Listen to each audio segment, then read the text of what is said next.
Halo semuanya, di kesempatan kali ini aku mau melanjutkan review buku dari buku Bishop Dweck. Dan kali ini aku akan membahas dari buku Seni Mendengarkan. Dan hari ini yang akan aku bahas itu dari chapter pertama dengan judul Kehendak Tuhan yang Sempurna dan Kehendak Tuhan yang Tidak Sempurna. Di Roma 12 ayat 2 berkata seperti ini, sehingga kamu dapat membedakan mana kehendak Allah, apa yang baik, apa yang berkenan kepada Allah, dan apa yang sempurna. Jadi Bishop Dweck mengatakan bahwa ada kehendak Tuhan yang sempurna dan ada kehendak Tuhan yang tidak sempurna. Kehendak Tuhan yang sempurna itu apa sih? Yang utuh, yang matang dan lengkap. Sedangkan yang kehendak Tuhan yang tidak sempurna itu apa yang Tuhan biarkan dilakukan oleh manusia, walaupun hal itu bukanlah pilihan pertama Tuhan bagi setiap manusia gitu. Nah, di sini Bishop Dweck menuliskan kehendak Tuhan yang sempurna itu seperti apa. Kehendak Tuhan yang sempurna itu adalah tempat di mana Tuhan itu sungguh-sungguh menginginkan anak-anaknya atau hamba-hambanya itu ada di tempat itu, ada di posisi itu gitu. Jadi Tuhan itu berkenan ketika kita melakukan itu, melakukan rencananya Tuhan gitu, yaitu adalah kehendaknya Tuhan. Ataupun di dalam kehendaknya Tuhan yang sempurna itu, Tuhan menempatkan kita dengan sangat baik dan sangat tepat dengan rancangan Tuhan atau rencana Tuhan gitu. Dan yang ketiga, kehendak Tuhan yang sempurna itu memenuhi apa yang sempurna dari rancangan Tuhan. Sedangkan kehendak Tuhan yang tidak sempurna itu akibat dari pemberontakan atau penolakan dari dari rencana Tuhan karena manusia gitu. Jadi karena manusia gak mau mendengarkan Tuhan, akhirnya manusia itu akan masuk dalam kehendak Tuhan yang tidak sempurna gitu. Lalu yang kedua adalah di dalam kehendak Tuhan yang tidak sempurna, Tuhan itu tidak sungguh-sungguh berkenan gitu.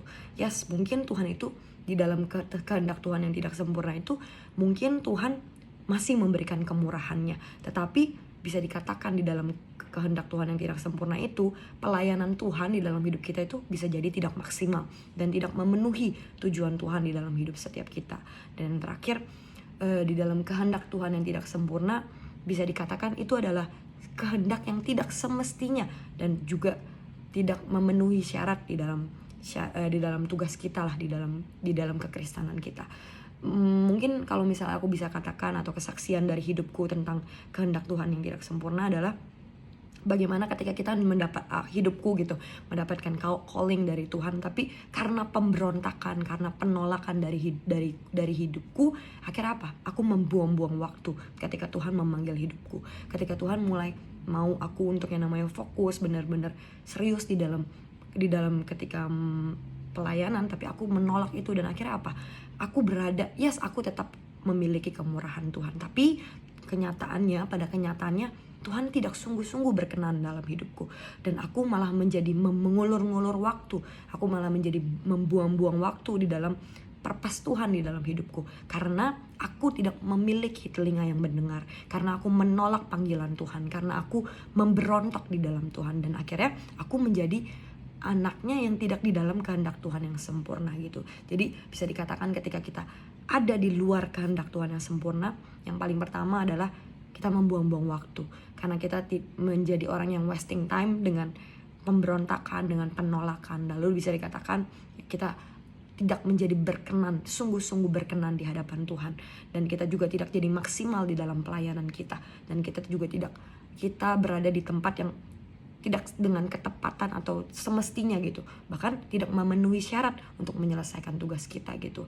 Nah, di sini di buku ini Bishop Dweck juga memberikan beberapa contoh Alkitab tentang tokoh-tokoh Alkitab, bagaimana tentang umat Tuhan yang tadinya ada di dalam kehendak Tuhan yang sempurna, tapi akhirnya berpindah kepada kehendak Tuhan yang tidak sempurna. Contohnya itu adalah di bangsa Israel yang hari itu masuk, dia ada di dalam kehendak Tuhan yang sempurna, akhirnya dia masuk ke dalam kehendak Tuhan yang tidak sempurna. Karena apa? Karena bangsa Israel hari itu memaksa untuk memiliki seorang raja, padahal hari itu Tuhan itu mau untuk yang namanya memimpin Israel sendiri gitu. Tuhan itu mau lewat nabinya Samuel, Tuhan mau memimpin bangsa Israel, tapi karena bangsa Israel hari itu merasa lebih membutuhkan manusia, lebih mau memakai kekuatan manusia, dan akhirnya mereka memaksa Tuhan. Dan yang aku garis bawahi dari kisah ini adalah apa? Tuhan itu bersedih. Jadi ada di ayatnya, di 1 Samuel 8 ayat 4-7. Sebab itu berkumpullah semua tua-tua Israel. Mereka datang ke Samuel di Rama dan berkata kepadanya, engkau sudah tua dan anak-anakmu tidak hidup seperti engkau. Maka angkatlah seorang raja atas kami untuk memerintah kami seperti segala bangsa-bangsa lain. Waktu mereka berkata, berikan kepada kami seorang raja untuk memerintah, perkataan itu mengesalkan Samuel. Maka berdoalah Samuel kepada Tuhan. Dan Tuhan berfirman kepada Samuel, dengarkanlah perintah bangsa itu dalam segala hal yang dikatakan kepada mereka, kepada kamu. Sebab bukan engkau yang mereka tolak, tetapi akulah yang mereka tolak, supaya aku tidak menjadi raja atas mereka. Di sini Bishop Peck berkata bahwa Tuhan itu sedih. Itu yang aku garis bawahi. Sebenarnya Tuhan itu sedih ketika bangsa Israel memilih untuk yang namanya adanya raja di antara untuk memimpin bangsa mereka. Padahal Tuhan sendiri mau untuk yang namanya memimpin bangsa Israel hari itu. Tapi karena kehendak manusia, karena keinginan manusia yang menolak, yang memberontak, dan akhirnya hari itu bangsa Israel tidak lagi menjadi berkenan di hadapan Tuhan. Bahkan hari itu bangsa Israel menjadi bangsa yang menolak Tuhan. Dikatakan bahwa Tuhan tahu bahwa ia telah ditolak oleh umatnya. Dan ia tahu bahwa umatnya hanya menggunakan anak-anak Israel, anak-anak Samuel untuk menjadi alasan. Tuhan tuh tahu bahwa hari itu bangsa Israel pakai alasan, berbagai macam alasan. Mau seperti bangsa-bangsa lain, melihat anak-anak Samuel nggak capable dan banyak hal gitu. Tapi yang Tuhan tahu adalah apa? Bangsanya atau umatnya hari itu menolak Tuhan, dan itu menyedihkan, atau itu yang membuat Tuhan itu sedih. Dan di situ aku tahu bahwa memang Tuhan itu membiarkan anaknya itu ada, mengizinkan tanda kutip untuk anak-anaknya itu di luar kehendaknya, karena memang manusia itu punya yang namanya free will. Tapi karena free will itulah kita tuh bisa mengenal hati Tuhan. Di sini Bishop Peck berkata bahwa ketika isi hati Tuhan itu sesungguhnya terungkap kepada orang-orang yang mendekat kepadanya secara tulus. Jadi ketika kita ini anak-anaknya punya hubungan dengan Tuhan, ketika itu kita tuh punya yang namanya daily life dengan Tuhan, devotion time dengan Tuhan, aku percaya kok kita gak lagi menjadi tertipu dengan apa sih yang Tuhan mau, apa yang jiwa kita mau. Tapi kita bisa mendengar suara Tuhan, apa kehendak Tuhan yang sempurna dan apa yang bukan kehendak Tuhan gitu. Jadi ketika kita mendekat dengan kaki Tuhan, kita dekat dengan Tuhan, pribadi Tuhan, kita gak mungkin menjadi anak-anaknya yang malah masuk ke dalam kehendak Tuhan yang tidak sempurna. Kenapa? Karena kita dekat, karena kita tahu hati Tuhan yang sesungguhnya. Jadi kita tuh perlu untuk yang namanya dekat dengan Tuhan. Kita perlu untuk yang namanya belajar hati Tuhan, mengenali hati Tuhan dan pikiran Tuhan sesungguhnya dalam segala hal. Dengan cara apa? Devotion time. Dengan cara apa? Daily life dengan Tuhan. Dengan cara apa? Memiliki telinga yang mau mendengar Tuhan. Dengan kita memiliki telinga yang mau mendengar Tuhan, I believe kita gak menjadi anak-anaknya yang tanda kutip tidak berkenan lagi. Tapi kenapa? Karena kita ada di dalam kehendak Tuhan yang sempurna.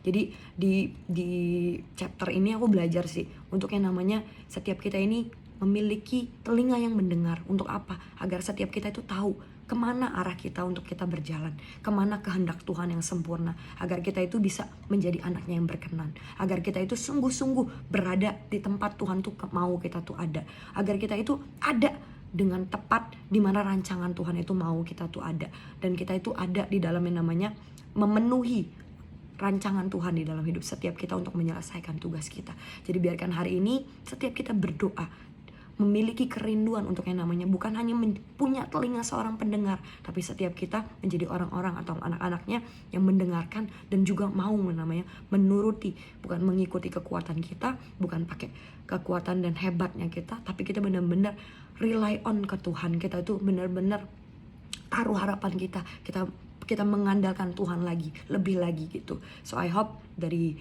video ini kita belajar untuk yang namanya mendengarkan Tuhan. Itu yang paling pertama. Dan yang kedua adalah menjadi pelaku untuk agar setiap kita ada di dalam kehendak Tuhan yang sempurna. So I hope dari video ini bisa memberkati teman-teman. Thank you buat setiap teman-teman yang udah nonton video ini. God bless.